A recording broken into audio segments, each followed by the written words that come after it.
Okay, so this particular video got a little. Let me grab my Henry Rollins coffee here, cold black. Probably doesn't drink instant.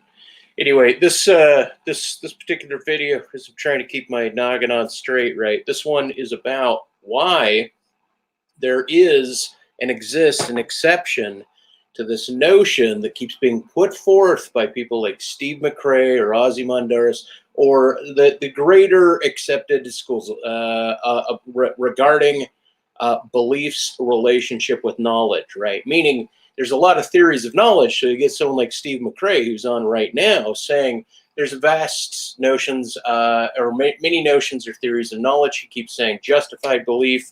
I like that. Justified true belief. There's the Tarski version. There's all sorts of interplays with our relationships relative to our world in terms of Bayesian analysis and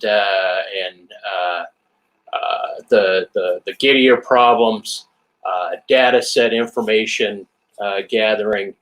But the reason I'm bringing this about, right, is because there's this structured notion that necessarily that knowledge is a species of belief by necessity, right?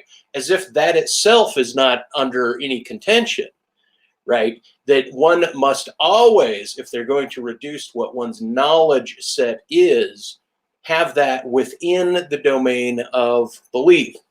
Now, I'm actually, because Steve McRae's on live right now on his channel, and it just dawned on me, like, okay, how do I articulate how that knowledge is escaped from the domain of belief, right? What it is, what are the exceptions? So if you take a Venn diagram, right, and you say, well, this is belief, right? This is how it's put forth. That's belief, and that knowledge is a subset within belief, right? So what I'm suggesting is that at some points, knowledge will at least meet the shoreline of belief, right? At least meet the shoreline of belief, such that where one's trust level, if you take the Wittgensteinian notion of approximating one's knowledge of one's hand, or one's knowledge of a tree, or one's knowledge of a hand on a tree that he applies with his book called Uncertainty, right? His notion of knowledge to belief, one of these theories, is a matter is the same notion as knowledge as it relates to certainty, such that where one says, oh, I believed I left my car in the garage. Well, let me check, right? That there's a moment that there's two forms of where we use the term knowledge, right? And so in one case, knowledge is talking about a lack of an insertion of doubt. If doubt is not present, then one does not reapproach what one claims to know or what one claims to believe. So in Wittgenstein's approximation, to say, yeah, I'm certain this camera's here, and let me double check. Yeah, I'm still certain because I'm covering it up with my finger, right? I'm approximating what I'd say. Well, I'm not believing that I'm covering my face in the camera, right? Which is arguable, right? You could say, well, I believe that I'm covering my face in the camera. It's more of a notion of I just do this, and then if someone says, oh, did you cover your camera? I just say yes, right? And there's no insertion of doubt, right? Doubt is not at play here, right? So only upon an insertion of doubt or a scrutiny on the proposition does the notion of a separation come out where you could have been wrong. Oh, let me rub off my camera right there. Now I'm believing I'm rubbing on my camera, but no, I'm not. I'm not rubbing on my camera. But if someone says, did you rub it on your camera? I'd say, well, and then well, look, let's scrutinize that.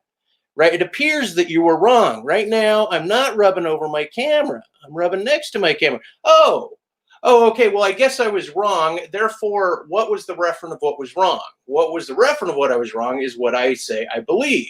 And so that's when they say, well, then you didn't know. Then you didn't know. You weren't justified in that knowing, right? And so therefore, knowledge in that case is specious or a subset of belief.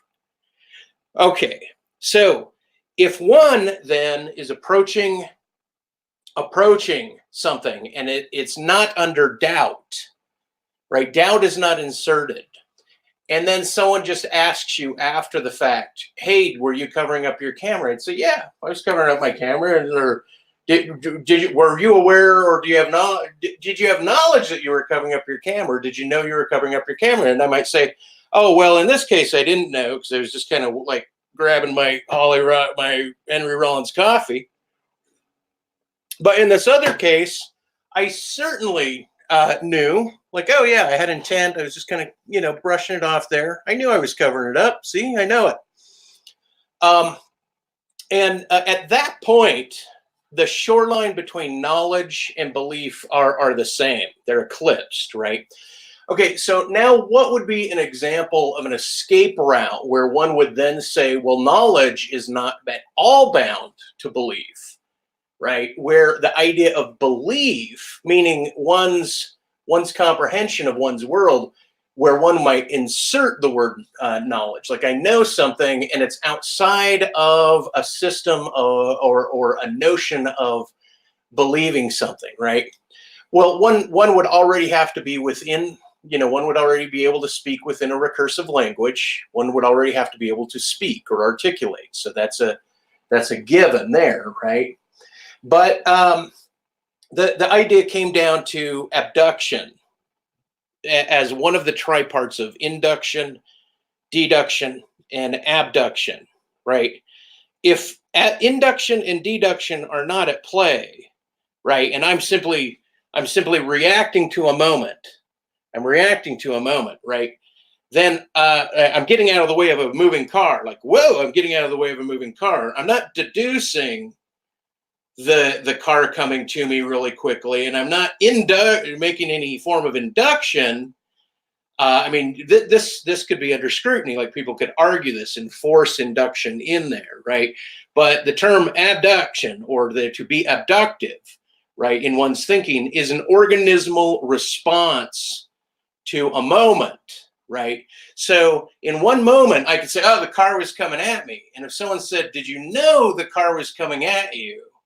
I wouldn't say I believed the car was coming at me, meaning the referent would be the phenomenological first person response, such that even if it was a hologram, even if it was a specter, even if it was a cardboard cutout or whatever it is, the referent that is called I responded. Like, the whole referent is my response because I'm the progenitor of the word knowledge.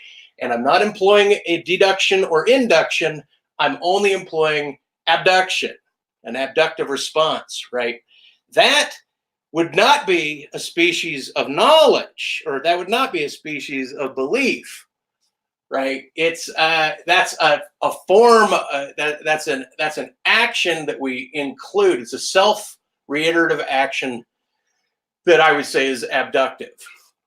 Okay, now why do I bring up abduction or abductive, the abductive realm as an organismal response? Because if one is not employing deduction or one's not employing induction, then there appears as if one could then say that they knew something, and that since it's an ephemeral state, they don't have a belief to re-scrutinize, meaning the notion, where to put this? How would I go? I got to back up.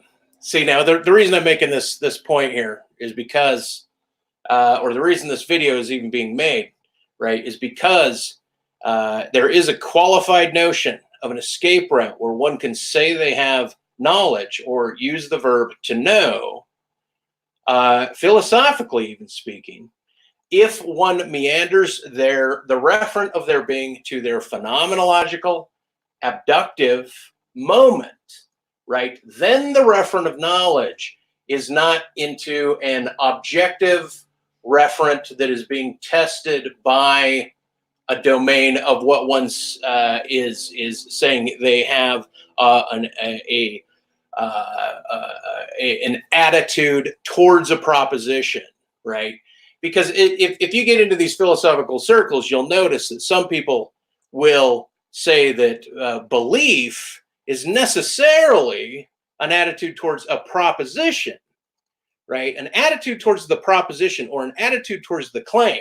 Kind of like, I can believe that the sun's above me because it's daytime now. I can believe somewhere out there the sun's above me, right? But one could say, well, do you believe that the sun's above you, right? Well, until the idea comes to mind, it's not the case. I can even walk outside and my world will appropriately designate in spatial space that the sun is there. But the argument in philosophy is that belief is an attitude towards a proposition. And the point about abduction, or the abductive sense, right, is that it's occurring in one's organism. When I walk outside and I'm not thinking about the sun, I don't have any propositions about the sun, anything like that, I could say I'm merely experiencing a phenomena at that point, right?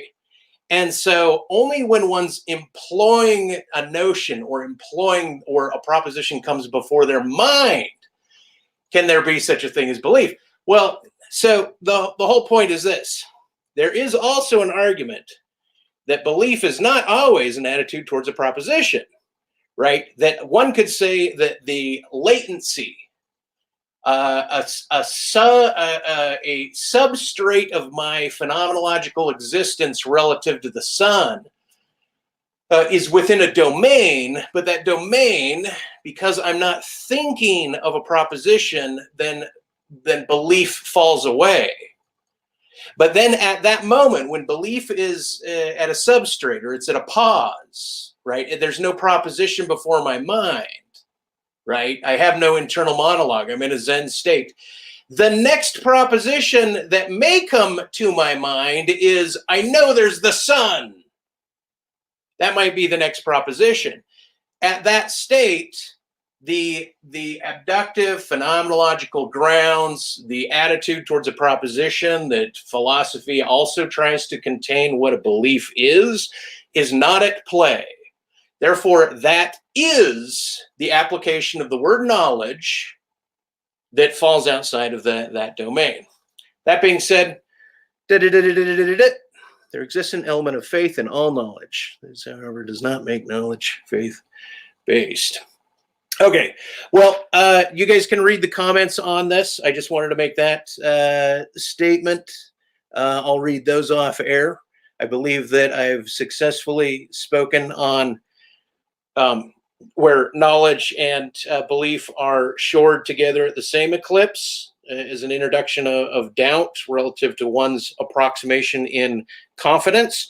And then I believe through speaking about one's phenomena and the abductive space and the philosophical notion of what a belief is, that one could say one then knows something minus the outbound domain of what one is going to call belief.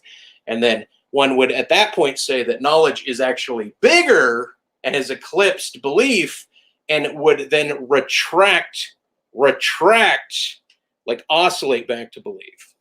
All right, thanks for your time.